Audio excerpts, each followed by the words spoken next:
गांव के पनघट पर चार औरतें पानी भरने आई। पानी भरते भरते हुए एक दूसरे से बातें करने लगी। चारों के एक एक पुत्र थे। बातों बातों में उन्होंने अपने पुत्रों के गुणों का बखान करना प्रारंभ कर दिया। पहली औरत बोली, मेरा पुत्र बहुत ही सुरीली बांसुरी बजाता है। जो भी उसकी बांसुरी सुनता है मंत्रमुग्ध हो जाता है। मैं ऐसा गुणवान पुत्र पाकर बहुत प्रसन्न हूँ। दूसरी औरत बोली, मेरा पुत्र बहुत बड़ा पहलवान है। इस गांव में ही नहीं बल्कि दूर दूर के गांव में उसकी बहादुरी का डंका बजता है। ऐसा गुणवान पुत्र भगवान सबको दे। तीसरी औरत कहाँ पीछे रहती, वो बोली, मेरा पुत्र कुशाग्र बुद्धि है। उसके अधिक बुद्धिमान इस पूरे गांव में नहीं।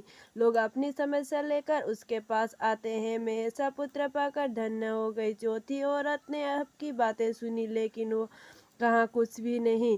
इस पर वे औरतें उससे कहने लगी, बहन तुम भी अपने कुछ कहो ना, तुम्हारे पुत्र में क्या गुण है? कोई ना कोई गुण तो उसमें अवश्य होगा। वो औरत बोली, क्या कहूँ बहनों, मेरे पुत्र में तुम्हारे पुत्र की तरह कोई गुण नहीं है। उसकी बात सुनकर तीनों औरत ने गर्व में अपना सिर उठा लिया।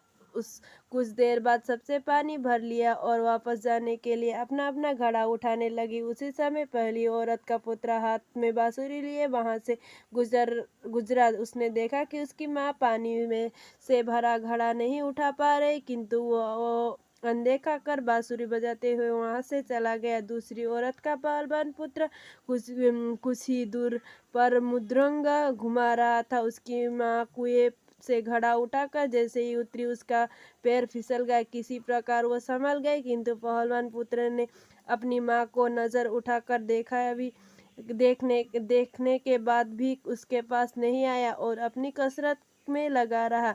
तीसरी औरत का पुत्र भी वहां से किताब पढ़ने हुए निकला। उसकी माँ ने उससे कहा, पुत्र मैं दोनों हाथों में घड़ा पकड़ते हुए हूँ, ये रस्सी जरा मेरे कंधे पर डाल दे। लेकिन वो अपनी माँ की बात अनसुनी कर वहां से चला गया। तभी चौथी औरत का पुत्र वहां आया। अपनी माँ के सिर पर घड़ा देखकर उसने पास गया और उसके सिर से घड़ा उतारकर अपने सिर पर रखकर चलने लगा। कुएं के पास बैठी एक बुढ़िया ये सब देख सुन रही थी। वो बोल पड़ी, मुझे तो यहाँ बस एक ही गुणवान पुत्र नजर आ रहा है, वही जो अपने सिर पर घड़ा लिए जा रहा है। माता पिता की सेवा करने वाले पुत्र से गुणवान पुत्र भला कौन हो सकता है। धन्यवाद।